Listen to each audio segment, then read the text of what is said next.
Olá pessoal, meu nome é Yolanda Silva e hoje eu vou mostrar para vocês os livros que eu comprei no mês de março, as leituras que eu consegui terminar e as leituras em andamento. Então vamos começar. Comprei esses livros aqui, alguns de literatura, porque eu tinha uma edição antiga e eu tava ficando muito irritada, e como a edição é baratinha, ainda veio com questões de Enem, eu resolvi comprar.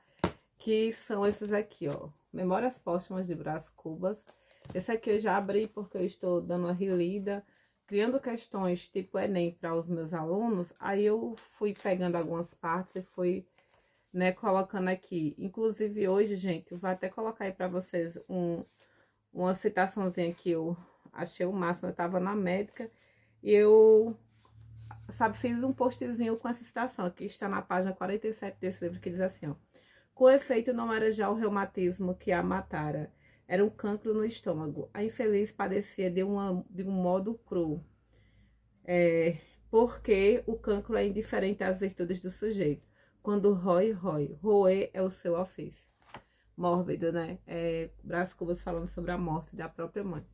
E tem outra citação lá bem interessante também, que ele falando, né, que ela nunca fez maldade com ninguém, no entanto, morreu daquele jeito, né?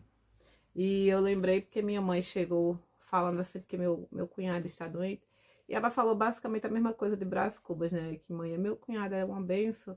E até eu falei, o sol nasce para todos, a doença também vem para todos, porque Adão pecou e com ele veio todas as mazelas. Mas eu creio que Deus, ele age no meio da tempestade, age no meio da dor na nossa vida. Aí, voltando, eu comprei também Brás Cubas, de Machado de Assis. Inclusive, eu tenho uma edição desse livro em capa dura e outra naquela edição bem antiguinha. Eu acho a edição antiga linda. Então, eu tenho essa edição aqui, né, que ela é em capa dura do Clube do Livro. Só que ela não tem nenhuma nota de rodapé, explicação, sabe, do livro. Não tem nenhum comentário antes nem depois. Eu comprei esse livro em 2019. Tem também essa edição aqui, gente, que ela é riquíssima. Se vocês puderem adquirir, ó, ela tem muita nota aqui de rodapé embaixo, com explicação sobre a obra. Inclusive, quando eu li nessa edição aqui.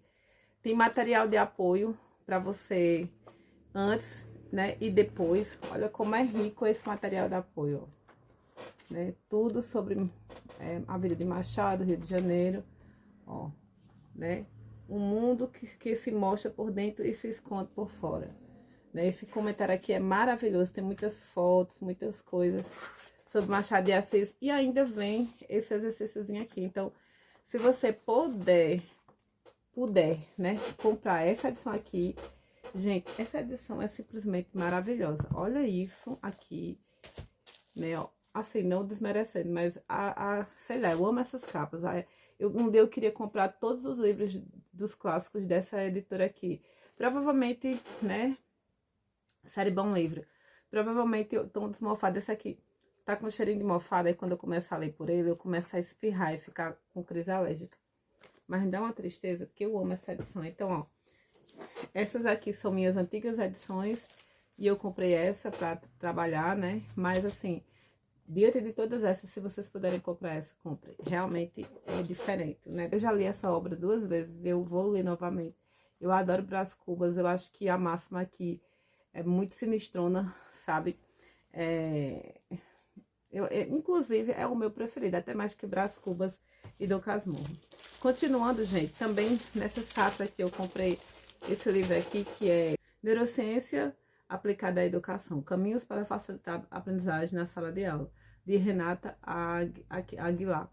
Por que eu gosto de estudar, né? E às vezes eu sinto que meus alunos não conseguem aprender, tem muita dificuldade, então eu estou lendo muito, consumindo muito neurociência aplicada à educação. Não só por causa dos meus alunos, mas também porque minha filha, ela tem 4 anos. Quando ela nasceu, eu li Montessori, quase toda a obra de Montessori, para saber como funciona a mente da minha filha, o que eu deveria fazer nos primeiros anos, e funcionou. E eu gosto demais. E também tinha comprado, eu não sei se eu já mostrei isso na compra anterior, mas eu tinha comprado um livro para minha aluna, né? Eu dei o meu livro para minha aluna e acabei adquirindo esse, mas acho que eu já mostrei, ele tá misturado aqui, eu não sei porquê. Também temos essa aqui, minha gente. Tcharam! Olha só. Mais 3 livrinhos aqui novos. É livro com força. Aqui, esse aqui, que é A Ilustre Casa de Ramírez, né? Essa de Queiroz. Eu achei essa edição a coisa mais linda. Se vocês... Vou abrir aqui com vocês, né, pra vocês verem.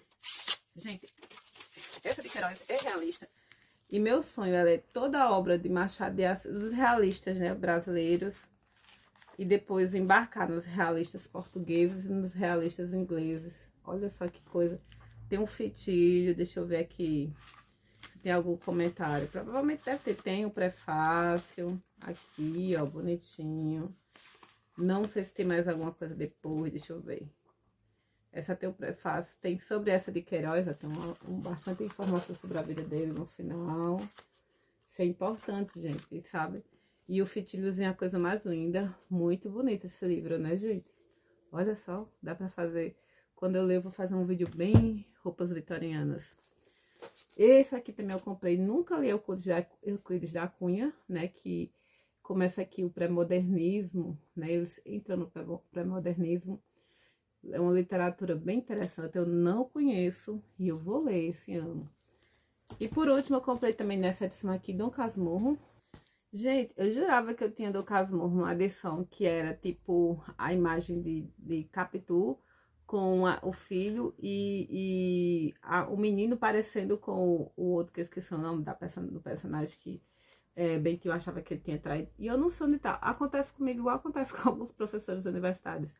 Emprestam, sabe, os livros somem. Pois bem, o meu sumiu. E a edição era linda e o comentário também maravilhoso. Perdi o livro, mas enfim. Aí comprei esse, porque eu gosto de ler o livro físico, reler alguns capítulos e criar questões semelhantes ao Enem, né? Então eu prefiro ler assim fisicamente para anotar e tudo mais. Então, gente, os livros novos que chegaram foram esses. Agora vamos falar sobre as leituras que eu concluí nesse mês de março. E a primeira leitura concluída é A Aurora Floyd, de Mary Elizabeth Brandon. Já gravei um vídeo aqui no canal para vocês saberem, né? Fiz uma resenha e um comentário. De antemão, eu quero dizer que esse livro aqui é maravilhoso. Eu demorei a lê-lo porque eu lia antes de dormir, né? Minha higiene do sono. Mas isso não quer dizer que eu demorei muito, eu demorei quase 6 meses para ler esse livro. Não é que ele seja ruim. É porque eu li aos pouquinhos mesmo, com muitas outras leituras em andamento, porque esse clube do Leitor de Pedra Azul, eu sempre leio eles, né? Mas eu vou lendo com muitas coisas ao mesmo tempo, leitura para trabalho, e acaba que eu leio um capítulo por dia, então quando você vai ver, dá muito tempo. Mas assim, a Aurora Floyd é uma personagem ambígua, né? Cheia de segredos, e você fica tentando descobrir quem é ela até o finalzinho da história. A história consegue te cativar e surpreender até o finalzinho. Tem um personagem aqui na história que eu amei, que é John Mellish. Vocês precisam conhecer esse personagem.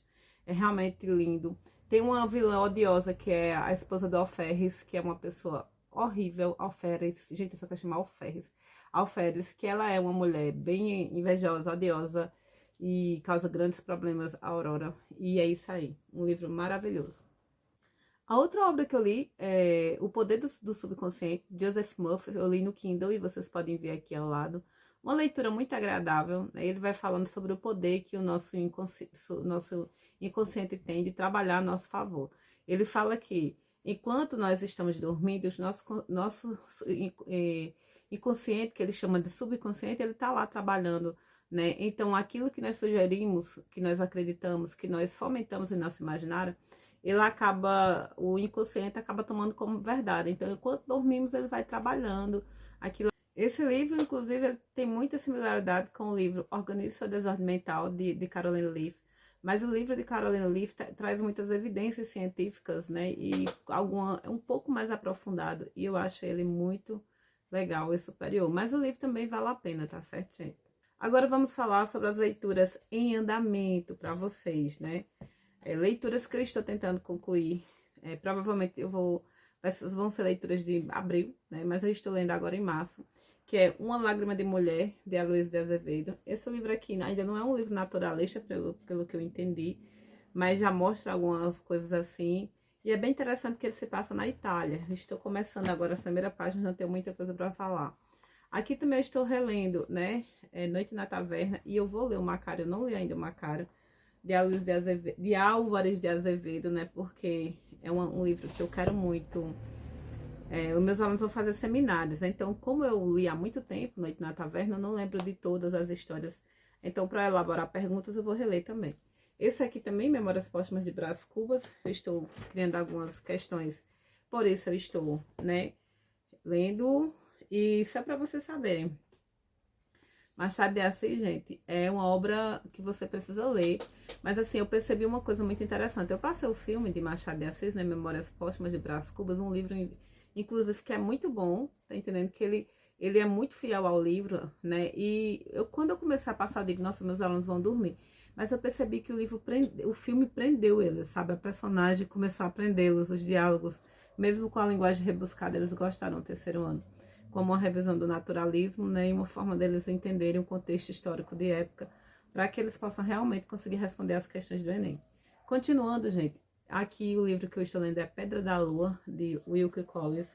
Esse livro aqui é muito interessante, porque, pelo que eu vi o comentário aqui no início, né, o Wilkie Collins, quando ele escreveu A Mulher de Branco, ele virou, tipo assim, um cara super aclamado em sua época. E A Mulher de Branco é um romance de sensação, que tem um certo mistério, um meio gótico. E aí todo mundo começou a escrever romances de sensação, né, em que tem uma mulher que sofre opressão e que acontece alguma coisa, tem um mistério. Só que aí saturou, né? Todo mundo não aguentava mais os mesmos estilos de livro, o mesmo estilo, né, em vários outros escritores. Então, o Wilkie Collins, ele inclusive tinha produzido também Armandale, se eu não me engano, na época. E aí ele ficou meio, né, o seu público saturou daquele meio ali, daquele estilo. E aí ele ficou meio assim, eita, eu tenho que criar algo novo para conseguir conquistar, né, meu público. E aí ele escreveu esse livro aqui, Pedra da Lua. E o que eu achei interessante, assim, eu estou, gente, agora eu estou no quarto capítulo, Então aqui, até aqui, o que é que eu senti? No primeiro capítulo ele já vai mostrando o que é a Pedra da Lua, que é um diamante, né, que foi saqueado na Índia, né, e a entender que aquela joia carrega uma maldição. De repente o livro dá um salto, e isso é um narrador, né, em primeira pessoa contando que como foi que ele foi parar na história, né, ele tem que investigar, né, da onde foi parar esse diamante, e ele começa contextualizando. E tem aqui, eu acho que é o segundo capítulo, ele tá na casa da Milady, da mulher que é tipo a chefe dele, né, que desde criança que ele trabalha lá, e aí ele vai contando a história dele, né, que ele tá ali aceitando o mistério de encontrar aquela pedra preciosa, mas o que me chamou a atenção, que me cativou, que eu quero continuar lendo, é o seguinte, é porque ele é louco por Robinson Crusoe. Então, assim, não sei se você assim, é cristão, é crente, e às vezes quando a gente tá querendo fazer uma coisa, aí a gente abre a Bíblia e vê onde cai e lê, né, como resposta. A gente usa muito isso, eu amo, né? Qualquer mensagem que você abre na Bíblia, você vai aprender alguma coisa ou vai te dar uma força. Então, ele faz mais ou menos a mesma coisa em relação a Robinson Crusoe. Ele é fissurado em Robinson Crusoe, então ele começa tipo assim, tem qualquer coisa na vida dele, ele vai lá e lê Robinson Crusoe como forma para saber o que é que ele vai fazer da vida dele. Isso é, gente, eu achei isso o máximo. Para vocês entenderem como ele é fissurado em Robinson Crusoe, olha o que é que ele diz aqui, ó. Há anos leio esse livro, geralmente junto de um cachimbo com tabaco, e nele encontrei um amigo para todas as necessidades desta vida mortal. Quando estou desanimado, Robinson Crusoe. Quando quero um conselho, Robinson Crusoe. E aí, tem um momento, né, que ele tá ali indeciso se ele vai se meter ou não nessa história de querer investigar onde foi parar essa joia preciosa. Aí ele lê Robinson Crusoe e o livro dá a resposta para ele fazer. Então ele diz, já que Robinson Crusoe disse que vai dar certo, então eu vou lá fazer. Mas é um livro maravilhoso e eu tenho certeza que eu vou continuar. Próximo livro que eu estou lendo aqui é o Tio Silas, de Sheridan Le Fanu, que é a história de Maud, não sei a pronúncia correta. E ela vive na casa com o pai. A mãe morrera há um tempo. E ela tá lá na casa dela, gente, e de repente acontecem umas coisas bizarras. O pai dela parece que é adepto de uma seita lá, não sei das quantas, e aparece um monge, sabe, esquálido, esquisito na casa deles. Aí o pai dela vai no quarto e mostra algo, porque ela diz que só abre aqui quando eu morrer, você pode saber o que tem aqui dentro. Ou seja, são vários mistérios, assim. A todo minuto tem uma coisa sinistra, um segredo que ela não sabe, o leitor não sabe, e a gente fica sem saber e fica angustiado. Para completar ainda mais, né, logo no início da história, ela tá um certo dia bem tranquilinha lá no quarto dela, na sala, na verdade, e aparece uma louca na janela, uma mulher magra, alta, com os cabelos esvoaçantes, olhando para ela assim, ela fica meio assustada, chama o criado para ajudá-la e com pouco ela vai descobrir que aquela mulher, na verdade, a mademoiselle, né, é a preceptora dela, vai ser a professora dela. E essa louca, ela é louca mesmo, leva a menina para o cemitério. Tem uma cena aqui que ela arranca a peruca e o chapéu e fica dançando nas catacumbas. E a menina olhando pra tudo aquilo, sabe? Então, assim, a Imelda, ela tenta falar com o pai, contar ao pai o que tá acontecendo, mas o pai, por que que você não é como eu? Por que que você não é educado? E, gente, como a gente passa por isso? Porque quando eu era criança, minha mãe precisava me deixar na escola, e a escola era o jeito, né? Precisava trabalhar. E às vezes a gente passava por algumas coisas na escola e a gente queria falar para os pais, mas eles não acreditavam, né? Eles precisavam deixar a gente lá. Eles precisavam ter a consciência limpa de que podiam nos deixar lá. Então, assim, eu me senti muito ela, sabe? Eu lembro que eu passei os maus bocados na escola no passado. Não chegou a ser nada, oh, vou morrer, vou ficar traumatizada. Não, mas foram umas coisinhas bem pesadas e eu lembrei muito. Aqui no caso, é um gótico psicológico, né? Porque o romance gótico, né? Ele se passa num castelo, numa abadia, né? Medieval. Depois vai para uma casa vitoriana. Aqui no caso é a casa de Maud. E a casa dela é bem assim sinistrona. E no caso, ela vive ali com esses elementos que parecem fantasmagóricos. Ou com a gente não tem a resposta, né? Tem algumas aparições, algumas coisas assim que a gente fica sem saber. No caso, a intriga aqui é sobre essa preceptora no início, né? Porque eu sei que ela, o pai dela vai morrer, porque a gente já sabe disso logo no início, e ela vai morar na casa do tio Silas. Mas até aqui, que é o capítulo 8, né? A gente está vendo-a sofrendo com essa louca, né? Essa preceptora que está ali de certa forma, gente, deixando a pobre da menina super ansiosa. A mulher tem outras assim, ações, sabe, loucas, e a pobre fica ali angustiada, com medo. Teve um momento aqui também que ela ficava ouvindo sobre o testamento do pai de Maud. E ela, de repente, ela pega o dedo da menina e diz: se você não me contar sobre o testamento, eu vou quebrar seu dedo. Gente, olha o nível. Então aqui o gótico é um gótico psicológico, tá entendendo? Além de uma coisa sinistra, fantasmagórica, que está ali assombrando, que ela não sabe mais ou menos o que está acontecendo, ainda tem essa opressão, sabe, psicológica, que causa o horror, tá entendendo? A sensação de angústia e desespero diante do inexplicável. Ela não sabe quem é essa professora, ela não tem ideia de quem é essa mulher, por que ela tá ali atormentando-a aleatoriamente e sem necessidade. Então, gente, eu tô lendo essa aqui, que é Hipercultura, Cultura e Globalização, de Byung-Chul Han, lá no intervalo da minha escola. E é um livro que trata sobre a questão da hipercultura. Ele fala sobre o turista nesse mundo contemporâneo. Basicamente, em linhas gerais, é isso. Ele vai falar sobre a questão, o que o turista, o que somos nós nessa cultura globalizada. E aí ele vai tratar de vários termos ligados a essa questão. Globalização, hipercultura, multicultura, rizoma. Assim, eu achei um livro um pouco complicado, porque ele vai tratar da teoria de Baba, de Deleuze e Guattari, né? E decolonização, são muitos termos. Só que como ele vai assim, ele subtende que você já sabe sobre isso. E ele vai falando as análises deles. Eu achei um pouco complexo. Eu sempre leio esse livro para usar, para os meus alunos usarem na redação do Enem. Esse aqui eu vou usar alguns trechos, mas vale salientar que é uma leitura um pouquinho complicadinha, mas nada também que você não possa dar uma olhadinha no Google, entender alguns termos e continuar a leitura. Agora nós vamos falar sobre os livros encalhados do mês de março. Não é porque eles estão encalhados que eu não irei lê-los. Gente, eu não consegui dar andamento no Eu e o Inconsciente. Eu estava usando esse livro aqui para escrever no meu produto. Depois que eu terminei meu produto, eu liguei o foda-se, sabe? Então, esse aqui eu preciso até ler. Eu tenho que preparar a apresentação, porque eu vou para o Garanhuns apresentar o meu produto, o pós-doctor, lá em Garanhuns, e eu tenho que terminar minha apresentação. Então, eu vou usar provavelmente o feriado de abril para terminar de ler e preparar meus slides. E esse daqui também está no mesmo ritmo. Não é que não seja ruim. A Sombra em Nós, né, de Verena Cast, e O Eu e o Inconsciente de Jung são livros maravilhosos. Só que é aquela coisa, gente. Eu tô preparando questões do Enem para os meus alunos, tanto do naturalismo como do romantismo. E aí são muitas coisas para fazer ao mesmo tempo. Acaba que a gente fica meio surtada. Então, como esses dois são livros densos, eles ficaram de lado. Mas eu vou ver se eu termino eles no feriado. E aí eu vou preparar o meu exemplo, meus slides e vai ter resenha, certo? É isso aí.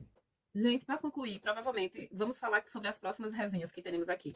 Provavelmente teremos a resenha de Tristão e Isolda, junto com a história de Fernando e Isaura, né? A história de amor de Fernando e Isaura, que de certa forma é um palimpsesto, é tipo uma releitura, né, de um, então eu vou falar dos dois ao mesmo tempo.